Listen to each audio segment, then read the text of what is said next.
In this video, we will study about the cancer. Now, cancer is one of the most dreaded disease of the human being. Human being में सबसे ज़्यादा जिसे हम कह देते हैं कि खतरनाक बीमारी जो है वो कौन सी है बेटा? Cancer. Cancer is not a communicable disease. ये एक पर्सन से दूसरे पर्सन को कॉन्टेजियस नहीं है, ट्रांसमिट नहीं होती है, but a large number of individuals all over the world suffer from cancer. Even in India also, a large number of people die due to cancer. Now first of all we should know what is cancer. Actually cancer क्या है? हम सबको पता है, सबने नाम सुन रखा है, लेकिन है क्या वो कैंसर? तो बेटा क्या होता है कि हमारी जो बॉडी की सेल्स होती हैं उनमें एक प्रॉपर साइकिल चलता है, सेल साइकिल. आप लोगों ने 11th क्लास में सेल साइकिल करा था, जिसमें क्या होता है कि सबसे पहले सेल डिवाइड करती है, डिवाइड करके सेल में क्या होती है? ग्रोथ होती है, और ग्रोथ अगर होने के बाद में अगेन द सेल डिवाइड. लेकिन क्या सेल कब डिवाइड होना है या कब डिवाइड नहीं होना है, ये एक रेगुलेटेड और हाईली कंट्रोल्ड प्रोसेस है. तो हम ये कह सकते हैं कि in our body cell growth first चीज, second differentiation of the cell, है ना, कि सेल की ग्रोथ होना और फिर वो डिफ्रेंशिएट होना, ये एक हाईली कंट्रोल्ड और रेगुलेटेड प्रोसेस है. ठीक है, it is a highly controlled and the regulated process. क्या highly controlled and regulated process है बेटा? Cell growth and its differentiation, कि it has to be differentiated into the tissue. कौन सा टिश्यू बनना है, कितनी सेल नंबर डिवाइड होनी है, वो सब एक कंट्रोल्ड और रेगुलेटेड प्रोसेस है. अच्छा ठीक है. दूसरा चीज़, अब ये हाईली कंट्रोल्ड और रेगुलेटेड कैसे रहती है सेल का ग्रोथ और डिफ्रेंशिएशन? तो हमारी बॉडी में हर सेल के पास में एक प्रॉपर्टी होती है. Each and every cell is having one property, and that property is called as the contact inhibition. What is it? Each and every cell have one property and this property is called as contact inhibition. अब ये contact inhibition है क्या बच्चे? तो contact inhibition क्या show करती हैं? जो नॉर्मल सेल्स हैं, यानी कि जो बिल्कुल सही हैं, normal cells shows a property. क्या प्रॉपर्टी शो करती है? बाय वर्च्यू ऑफ विच, यानी जिसकी वजह से, कि वो क्या प्रॉपर्टी शो कर रहे हैं कि of which the contact with the other cell, यानी कि when this cell is there and here the surrounding cells are also present. Now this cell will divide and produce another cell, again divide and produce another cell, divide, and ultimately this whole part get filled by the cells. Now this cell will no more divide further. अब ये और divide नहीं करेगी. क्यों? क्योंकि now this cell is in contact with the other cell, और इनके पास space नहीं है, तो उसकी वजह से अब इस सेल के अंदर क्या हो जाता है? इनहिबिट हो जाती है cell division. Okay, cell division क्या हो जाती है? इनहिबिट हो जाती है. इनहिबिट मतलब कि रुक जाती है, और उसकी वजह से दीज सेल स्टॉप डिवाइडिंग. तो इसका मतलब एक रेगुलेटेड मैनर में कि तब तक सेल डिवाइड करनी है, उसके बाद फर्दर और डिवीज़न नहीं होना. तो that is called as the contact inhibition. तो contact inhibition is the property of the normal cells, है ना, और we can say the normal cells shows a property by virtue of which the contact with other cells inhibit the uncontrolled growth of the normal cells. यानी normal cells के अंदर uncontrolled growth को inhibit किया जा सकता, inhibit हो जाती है. कैसे? by contact inhibition. लेकिन जो cancerous cells होती हैं बेटा, वो lost कर देती हैं the property of contact inhibition. तो ये simply question आता है कि what is the main characteristic feature of the cancerous cell? तो the main characteristic feature of the cancerous cell is they lost the property of contact inhibition. जब contact inhibition ही नहीं रहेगा, यानी कि अब वो डिवाइड करती ही जाएंगी चाहे कितना भी सराउंडिंग में सेल हो, तो दे कीप ऑन डिवाइडिंग. जब कीप ऑन डिवाइडिंग होएगा तो they give rise to the masses of cell, bunch of cells बना देंगी, and that mass of cell is called as tumour. उसे क्या कहा जाएगा? ट्यूमर. जिसे हम हिंदी में सिंपल लैंग्वेज में, हरियाणवी लैंग्वेज में क्या कहते हैं? गांठ हो गई, रसोली सी हो गई. अब ये ट्यूमर जो होता है वो 2 टाइप्स के होते हैं. One is called as the benign tumour and second is the malignant. Now first we come on to the benign tumour. BENIGN, इसको प्रोनाउंस बिनाइन करेंगे. तो बिनाइन ट्यूमर क्या होता है बेटा? दिस ट्यूमर रिमेन कन्फाइंड और remain at this one place. जहाँ पे ट्यूमर हुआ वो वहीं रह जाएगा, because it is covered by a connective tissue sheet, तो वो ट्रांसमिट नहीं होगा दूसरी जगह। तो it remain confined to their original location, यानी जहाँ पे ओरिजिनेट हुआ था उसी लोकेशन पर कन्फाइंड रह जाएगा, remains, and do not spread to other part of the body. जब दूसरे पार्ट्स में नहीं पहुंचेगा तो उसी पार्ट में ट्यूमर होगा। उस ट्यूमर को इजीली हम लोग क्या कर सकते हैं बेटा? By surgery it can be removed. Once it is removed by the surgery then the person will free from cancer. तो बिनाइन ट्यूमर जो होता है ये हम कह देते हैं सिंपली ये एक नॉन कैंसरस ट्यूमर है, यानी इस डिजीज़ को हम कैंसर कंसीडर नहीं करते, एंड बहुत कम डैमेज होता है। दूसरा जो है बेटा malignant tumour, it is most dreadful और you can say most dangerous tumour. Malignant tumour में जो मास ऑफ प्रोलिफरेटिंग होता है जब number of cell goes on increasing, cell का नंबर इंक्रीज होता जाता है, तो वो जो प्रोलिफरेटिंग सेल्स हैं उन सेल्स को कहा जाता है नियोप्लास्टिक और द ट्यूमर सेल्स। क्या कहा जाता है बेटा? नियोप्लास्टिक और द ट्यूमर सेल्स। तो जब ये नियोप्लास्टिक या ट्यूमर सेल्स जो प्रोलिफरेट होती है, they are transmitted to the other area. वो कहाँ चले जाएंगे बेटा? कि वो बहुत रैपिडली ग्रो करेंगे बेटा, क्योंकि प्रोलिफरेटिव है, और फिर वहाँ पे इन्वेड कर जाएंगी, सराउंडिंग टिश्यू में इन्वेड कर जाएंगी, सराउंडिंग टिश्यू को डैमेज करेंगी। ठीक है, वहाँ का टिश्यू डैमेज हो गया, कोई बात नहीं जी, चलता है। लेकिन अब वहाँ का टिश्यू डैमेज होने के बाद में these cells sloughed off, SLOUGHED, sloughed off मतलब वहाँ से टूट जाती हैं, रिमूव होती हैं थोड़ी सी उसमें से। तो the cells sloughed off from the tumour and then reach the distant site, दूसरी बॉडी के दूसरे पार्ट्स में, दूसरे हिस्सों में चली जाती है वाया ब्लड, और जहाँ पे वो पहुँचेगी वहीं पे क्या स्टार्ट कर देगी? Start a new tumour. So this property, that is from the malignant tumor, some of the cells get slowed off and reaches to the other part of the body through blood and start developing tumor over there. This property is called as metastasis. इसमें से ये दो question बहुत important रहते हैं, one is the metastasis का and second is the contact inhibition का। Okay, now तो ये बहुत इंपॉर्टेंट प्रॉपर्टी हो गई। अब बात आती है कि जो कैंसरस सेल्स होती हैं दे एक्टिवली डिवाइड। अब जब वो डिवाइड कर रही हैं तो ग्रो भी करेंगी बेटा, और ग्रो करेंगी तो दे रॉब द न्यूट्रिशन, रॉब मतलब चुरा लेती हैं, वो ले लेती हैं न्यूट्रिशन, किसका? नॉर्मल सेल्स का, और उनका न्यूट्रिशन खुद लेके खुद बहुत ज़्यादा नंबर में ग्रो कर जाती हैं। तो दे ऑल्सो स्टार्व, है ना, यानी भूखा मार देती है किनको बेटा? नॉर्मल सेल्स को, by competing for the vital nutrient, जो vital which are essential for the life, उन nutrient के लिए वो compete करती है और उन nutrients को वो obtain कर लेती है, और normal cells बेचारी they starve to death, उनकी डेथ हो जाती है भूख से। भूख से का मतलब ये हुआ कि उनको न्यूट्रिएंट नहीं मिल पाते हैं, वाइटल न्यूट्रिएंट नहीं मिल पाते, जिसकी वजह से वो डैमेज हो जाती है। अब आता है what are the causes of the cancer, cancer का रीज़न क्या है, कॉज क्या, किस वजह से कैंसर होते हैं बेटा? तो there may be the physical reason, chemical और the biological agent. Physical agent भी हो सकते हैं, केमिकल एजेंट्स भी हो सकते हैं और बायोलॉजिकल एजेंट्स भी हो सकते हैं विच कैन कॉज कैंसर। अब एक्चुअली ये एजेंट्स कैसे कैंसर कॉज करते हैं? These agent can only transform the normal cell into the neoplastic sales.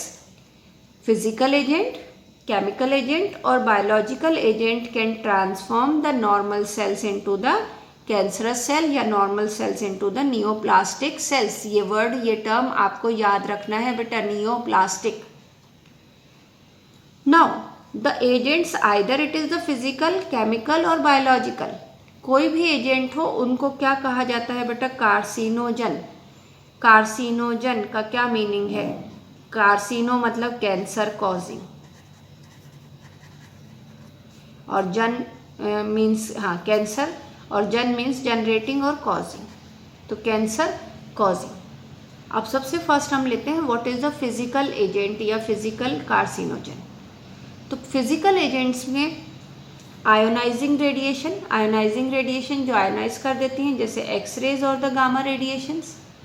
अगर a person come in contact frequently with the gamma radiation और द एक्सरेज, तो then they get mutated और उनके अंदर जो नॉन कैंसरस सेल्स है वो किस में कन्वर्ट हो जाती है, कैंसरस सेल में, and they may get cancer.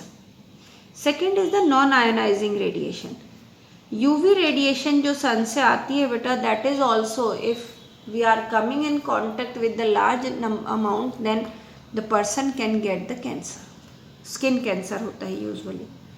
और ये आयनाइजिंग रेडिएशन और नॉन आयनाइजिंग रेडिएशन क्या डैमेज कर देते हैं, डीएनए को डैमेज कर देते हैं, जिससे सेल्स कैसी हो जाती हैं बेटा, नियोप्लास्टिक। नेक्स्ट आता है केमिकल एजेंट।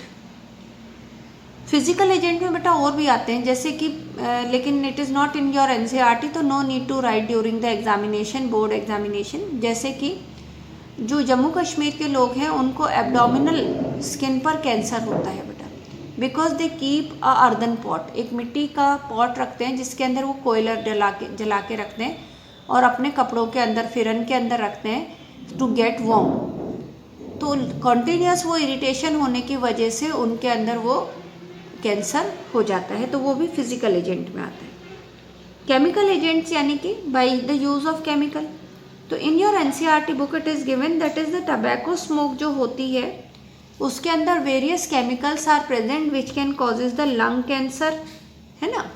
टबैको स्मोक में वो केमिकल्स प्रेजेंट होते हैं जो लंग कैंसर कॉज कर देते हैं। इसके अलावा वेरियस अदर केमिकल्स ऑल्सो, जैसे कि हम लोग जो केमिकल्स यूजुअली प्रिजर्व्ड फूड में, जो हम प्रोसेस फूड लाते हैं उनके अंदर प्रिजर्व फूड में जो कलरिंग एजेंट्स होते हैं या प्रोसेसिंग एजेंट्स होते हैं, वो different chemicals, they are also carcinogenic in nature. वो भी कैसे होते हैं, कार्सिनोजेनिक होते हैं। Now we come on to the biological agent. How the biological agent can cause cancer. तो सम ऑफ द वायरस, कुछ वायरसेस जिन्हें हम ऑन्कोजेनिक वायरस कहते हैं, ऑन्कोजेनिक मतलब कैंसर कॉजिंग वायरस, उनके पास ऑन्कोजीन्स प्रेजेंट होते हैं, उनके पास जीन्स प्रेजेंट होते हैं जिन्हें ऑन्कोजीन्स कहा जाता है। और ये वायरल ऑन्कोजीन्स, ये वायरस अपनी बॉडी से ह्यूमन में ट्रांसमिट कर देता है, जिसकी वजह से उसको क्या हो जाता है, कैंसर हो जाता है। बिल्कुल सिमिलर एग्जाम्पल हम लोग बेटा एग्रोबैक्टीरियम ट्यूमिफेसियंस का ले सकते हैं, जो हमने बायोटेक्नोलॉजी में किया था। अगर आप लोगों को याद हो, एग्रोबैक्टीरियम ट्यूमिफेसियंस बैक्टीरिया जो होता है वो क्या कॉज करता है, वो अपना प्लाज्मिड में से ट्यूमर कॉजिंग जीन को ट्रांसमिट करता है, जिसे हम डिसार्म करके और बीटी कॉटन के लिए यूज़ किया जाता है। उसी में हमने कहा था कि some of the viruses also, retroviruses are also causes the used as a agent for transmission for the transmitting the gene. तो यहाँ पे जो वायरल ऑन्कोजेनिक वायरस है वो भी क्या कॉज करते हैं, ट्यूमर कॉज कर देते हैं, क्योंकि उनके पास सेवरल जीन्स प्रेजेंट होते हैं जिन्हें वायरल ऑन्कोजन कहते हैं। अब इसके अलावा बेटा हम लोगों की बॉडी में, यानी आइदर इट इज़ मी और यू पीपल, हम सबकी बॉडी में कुछ जीन्स प्रेजेंट होते हैं जिनको कहा जाता है प्रोटो ऑन्कोजन या सेलुलर ऑन्कोजन, या जिन्हें सी ऑन्क कहा जाता है शॉर्ट फॉर्म में। क्या कहा जाता है, सी ऑन्क। वो प्रोटो ऑन्कोजन्स, ये जीन्स है बेटा, मेरी बॉडी में भी प्रेजेंट है, आपकी बॉडी में भी प्रेजेंट है, लेकिन हमें किसी को भी कैंसर नहीं है। क्यों नहीं है, because they are present in the inactive form. किस फॉर्म में प्रेजेंट होते हैं बेटा, इनएक्टिव फॉर्म में प्रेजेंट होते हैं। बट इफ, तो नॉर्मल सेल में they are present in the inactive form, but when they get activated under certain condition, तो then they lead to the cancer. और वो ट्रांसफॉर्मेशन क्या कहलाएगा बेटा, ऑन्कोजेनिक ट्रांसफॉर्मेशन। तो this is how the person can get the cancer. Now how the cancer can be detected. If the person is suffering from cancer, तो early stage में is not easy to detect, it can be detected only in the later stages. तो early stage में detection के लिए क्या किया जाता है बेटा, तो अर्ली डिटेक्शन इज नेसेसरी। क्यों नेसेसरी है, फॉर द सक्सेसफुल ट्रीटमेंट। अगर हमें उसका ट्रीटमेंट प्रॉपर करना है तो it should be detected at a very early stage. तो how it can be detected? तो first of all it can be detected by doing the biopsy of the tissue. अगर हमें suspected tissue, I should say suspected tissue, यानी अगर हमें ये लगता है कि द पर्सन की, इस पर्सन के, जैसे अगर कोई सिम्टम्स अपीयर हो रहा है कि इस पर्सन के इस टिश्यू में कैंसर हो सकता है, तो the small piece of the tissue is taken, उसको स्टेन किया जाता है और उसकी थिन स्लाइसेस कट की जाती है, थिन सेक्शंस कट किए जाते हैं बेटा, और फिर उसको माइक्रोस्कोप में स्टडी की जाती है by the pathologist, and that is called as histopathology study. तो बायोप्सी में a piece of suspected tissue, यानी जिस टिश्यू का हमें लगता है कि कैंसर हो सकता है, उस टिश्यू को लिया जाता है, cut into the thin sections, उसको स्टेन किया जाता है और फिर उसको एग्जामिन किया जाता है under the microscope to identify that is the person is having the cancer और not. Next is the again the same histopathological study की जाती है सस्पेक्टेड टिश्यू की बाय बायोप्सी या फिर एंडोस्कोपी के थ्रू निकाल के. नेक्स्ट आता है बेटा रेडियोग्राफी. रेडियोग्राफी यानी कि एक्सरेज आर यूज्ड. अब एक्सरे कहाँ यूज़ की जाती है? तो बेटा जो सीटी, जिसको हम कहते हैं सीटी स्कैन. अब सीटी स्कैन क्या है बेटा? उसका फुल फॉर्म है कंप्यूटेड टोमोग्राफी. कंप्यूटेड टोमोग्राफी में हम लोग क्या यूज़ करते हैं? वी यूज़ एक्सरेज बेटा. उन एक्स रेडिएशन से किसी भी इंटरनल ऑर्गन की इमेज को का 3D इमेज जनरेट की जाती है. किसी भी इंटरनल ऑर्गन की 3D इमेज जनरेट की जाती है. किसको यूज़ करते हुए? एक्सरेज को यूज़ करते हुए. किस में बेटा? कंप्यूटेड टोमोग्राफी में. तो कंप्यूटेड टोमोग्राफी में the X rays are use to generate the 3 dimensional image of the internal organ. और अगर उस इंटरनल ऑर्गन में कोई ट्यूमर या एक्सेसिव ग्रोथ मिलती है तो the cancer can be detected. Again the next is the MRI, magnetic resonance imaging. इधर भी बेटा इमेज ही बनाई जाती है, बट ये इमेज जो 3D इमेज बनाई जाती है by the use of strong magnetic field. Strong magnetic field और नॉन आयोनाइजिंग रेडिएशन से स्टडी की जाती है कि वेदर दैट इन्फेक्टेड और that suspected part is having cancer और नॉट, कि उस पार्ट को कैंसर है या नहीं. तो this is how the cancer can be detected. इसके अलावा the cancer can be detected by using the antibodies. तो the antibodies against the cancer specific antigens are also use for the detection of the cancer. तो cancer can be detected by the biopsy and the histopathological study. It can be detected by the CT scan, computed tomography, जिसके अंदर X-rays are used to generate the 3D image of the internal organ. Third is the MRI. MRI is what? MRI is the कि simply क्या करा जाता है MRI में? Magnetic resonance imaging, जिसमें strong magnetic field और नॉन आयोनाइजिंग रेडिएशन से internal structures देखे जाते हैं. और third is by using the antibodies. कौन सी एंटीबॉडीज? जो कैंसर स्पेसिफिक एंटीजेंस के अगेंस्ट काम करती हैं, उनको यूज़ किया जाता है टू डिटेक्ट द कैंसर. और ये कहाँ कैसे यूज़ होती है? तो technique of the molecular biology है ना. मॉलिक्यूलर बायोलॉजी आप लोगों ने बायोटेक्नोलॉजी में करा था कि how the gene can be transferred, that is called as molecular biology, is use to detect the gene in the individual with inherited susceptibility. जैसे अगर किसी पर्सन में हम ये देखा जाए कि इनके अंदर जेनेटिक बिहेवियर है कैंसर होने का, तो उस पर्सन में उस जीन को आइडेंटिफाई करके वो रिमूव कर दिया जाए, तो वो बायोटेक्नोलॉजी यानी कि मॉलिक्यूलर बायोलॉजी से यूज़ किया जा सकता है. अब बेटा आता है कि how the cancer can be treated. तो the treatment of the cancer is not by a single treatment is there is a group of treatment. तो सबसे फर्स्ट चीज़ है कि अगर सिंपल ट्यूमर है, यानी कि हम कहते हैं कि एक बिनाइन होता है और एक मैलिग्नेंट, तो बिनाइन ट्यूमर है तो benign tumour can be easily removed by the surgery.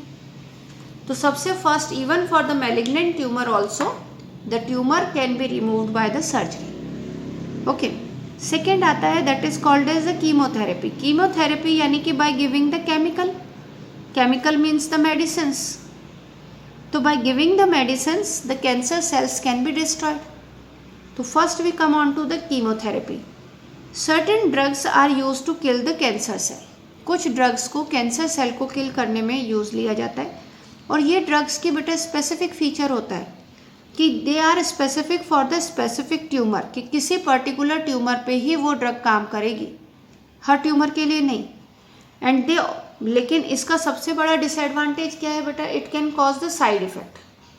ये साइड इफेक्ट कॉज करते हैं. और वो साइड इफेक्ट क्या होते हैं, हेयर लॉस भी होते हैं. कई आप देखते होंगे कईयों के कैंसर जिनका ट्रीटमेंट चलता है उनके कम्प्लीटली हेयर लॉस हो जाते हैं. पूछते हैं तो बोले कीमोथेरेपी चल रही थी. हेयर लॉस हो जाता है, एनीमिया यानी ब्लड की कमी हो जाती है. हमने 10th 11th क्लास में बेटा सेकेंडरी मेटाबोलाइट में विनब्लास्टिन वर्ड पढ़ा है ना. विनब्लास्टिन और विनक्रिस्टिन, ये दो वर्ड पढ़े हैं. आप फिर वापस खोल के देखना, सेकेंडरी मेटाबोलाइट की टेबल बनी हुई है. वो जो विनब्लास्टिन और विनक्रिस्टिन है, they are used as the anti cancer drug. उसको हम कीमोथेरेपी में यूज़ करते हैं. नेक्स्ट आता है रेडियोथेरेपी. रेडियोथेरेपी मतलब कि the cancerous part is expose to the X rays. किसके एक्सपोज में लाया जाता है, एक्सरेज के. एक्सरेज जो होती है वो रैपिडली ग्रोइंग सेल्स को तो डिस्ट्रॉय कर देती है और जो सराउंडिंग टिश्यू है उसको कोई ज़्यादा हार्म नहीं होता. तो this is how the cancerous tissues can be destroyed.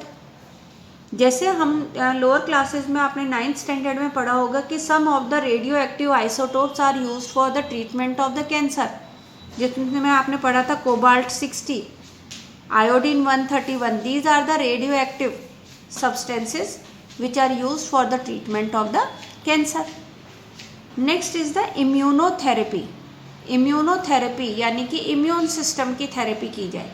तो एक्चुअली बेटा हमारा इम्यून सिस्टम क्या होता है, कैंसर सेल अपने आप को अवॉइड कर देती है from the detection by our immune system. यानी हमारा इम्यून सिस्टम उन कैंसरस सेल को डिटेक्ट नहीं कर पाता. जब डिटेक्ट नहीं कर पाता तो वो अपना खूब प्रोलिफरेट होती हैं, जिसको हम सिंपल कहते हैं फलती फूलती हैं. तो जब वो प्रोलिफरेट होती हैं तो उससे बचने के लिए कुछ ऐसा केमिकल दिया जाए जिससे कि इम्यून सिस्टम उसको डिटेक्ट कर ले और क्या कर दे बेटा, डिस्ट्रॉय कर दे. तो दैट इज़ ट्यूमर सेल क्या कर देती है, अवॉइड कर देती है अपना detection and destruction by the immune system. तो जब वो अपना डिस्ट्रक्शन को अवॉइड कर देती है तो certain biological agents has been given. और वो बायोलॉजिकल एजेंट्स जो होते हैं बेटा, simply they are consider as alpha interferon, या उन्हें हम कहते हैं बायोलॉजिकल रिस्पॉन्स मॉडिफायर. यानी वो हमारे इम्यून सिस्टम का रिस्पॉन्स को क्या कर देते हैं बेटा, मॉडिफाई कर देते हैं. And these biological response modifier are nothing but the alpha interferon. हमने अभी पहले इन्नेट इम्यूनिटी में इंटरफेरॉन पढ़ा था बेटा, which protect the neighbouring cell from the infection of the bacteria. तो यहाँ पे ये इंटरफेरॉन्स जो अल्फा इंटरफेरॉन जो होता है ये हमारे इम्यून सिस्टम को चेंज कर देता है, उसके रिस्पॉन्स को मॉडिफाई कर देता है. So the immune system can attack on the cancer cell and can kill them. तो what they do, the alpha interferon activate the immune system and help in destroying the tumor. So this is how the cancer can be treated. Thank you.